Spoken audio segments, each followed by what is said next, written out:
first, let me explain what stress is. Stress can be defined as physical and psychological tension that happens when we deal with difficult or demanding situations.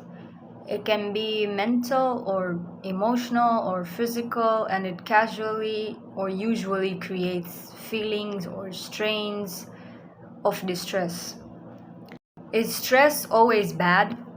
According to Dr. Peter Hansen, in his concept called stress for success, stress is not necessarily a bad thing. A certain level of stress helps keep us alert and focused, and it prevents complacency. Look all the effects of stress. So when stress affects an aircrew, it can negatively impact cognitive and interpersonal skills, which means which form of the foundation of good CRM.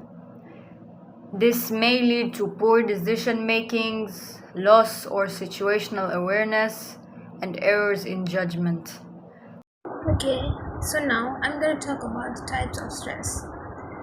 Stress is categorized into two main types, which is acute stress and chronic stress. Acute stress means it's a short-term, common stress caused by immediate challenges.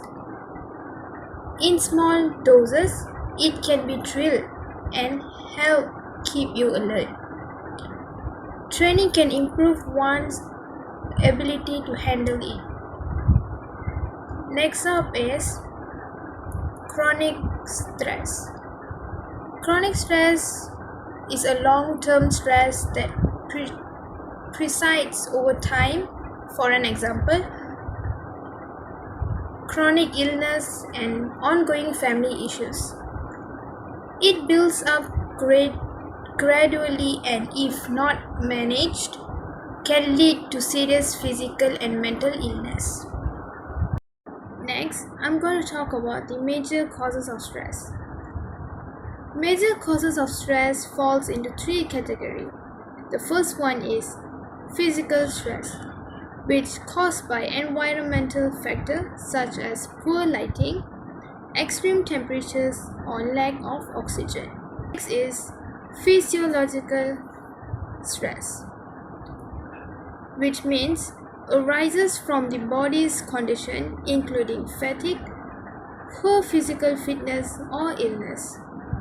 Next is psychological stress, which is stemming from social and emotional factors like work overload, financial worries, divorce, or family illness.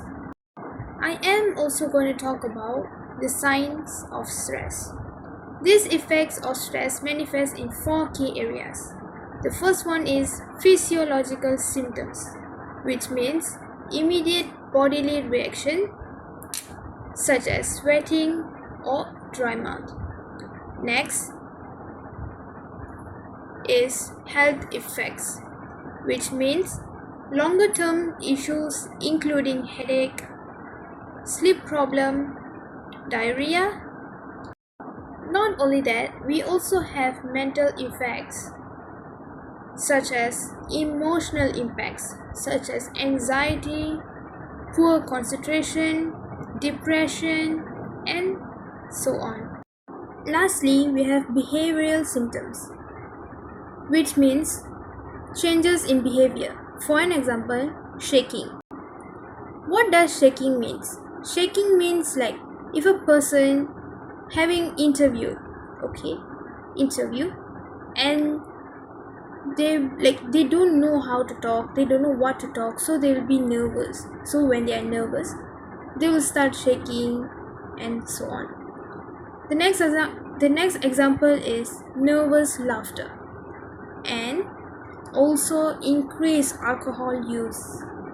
Stress management can be divided into life stress management and flight stress management. So first is life stress management. The most important step is to understand stress, including its causes, signs, and effects. When we are aware that we are stressed, we can take action early.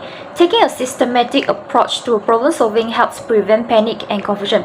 A healthy lifestyle also plays a big role in managing stress. This includes getting enough sleep, eating properly, exercising regularly, and using relaxation techniques such as deep breathing. In addition, having a strong support network such as family, friends, or colleagues helps reduce emotional and mental stress. Next is flight stress management. During flight operations, crew members should avoid distractions and stay focused on flying the aircraft. Reducing workload, for example, by sharing tasks and following standard procedures, helps lower stress levels and allows better decision making. So, if an emergency occurs, it's important to remain calm, pause for a moment, think of the available options, and then act. Maintaining proficiency through regular training builds confidence and reduces stress. Lastly, crew members must know and respect their personal limits to avoid overloads. So, in conclusion, stress is normal, but effective stress management is essential for safety, performance, and teamwork. By managing stress both in daily life and during flight operations, crew members can perform their duties more effectively. Okay, next, fatigue is more than just ordinary tiredness. It refers to both physical and mental exhaustion.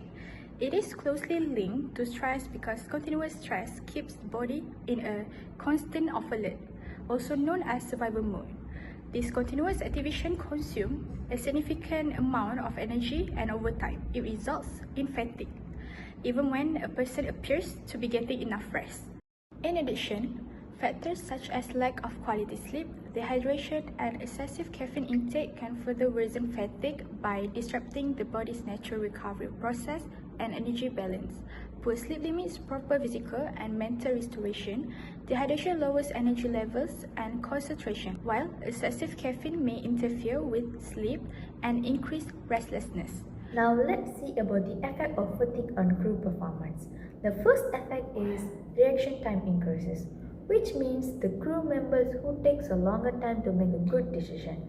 The second effect is attention is reduced, which means the crew members who overlooked or misplaced the task elements. The third effect is memory is diminished, which means inaccurate recall of operational events. For an example, quickly forget the command which is given by the ATC members. Now let's move on to the prevention of fatigue. The first prevention is you should get a restful and a very good quality of sleep, which means maintain a consistent schedules of sleep and also control the sleeping environment. The second prevention is you should have a regular exercise. Maintaining good physical fitness with regular exercise also helps resist the effect of fatigue. To reduce fatigue, individuals should aim for regular, good quality sleep, drink enough water throughout the day, limit caffeine intake, manage stress, and maintain healthy daily routines such as balanced meals and light physical activity. In conclusion, stress and fatigue negatively affect flight safety. And also, CRM helps manage the workloads, communication, and also have a better decision making. Lastly, effective CRM reduces errors and improve the overall aviation safety.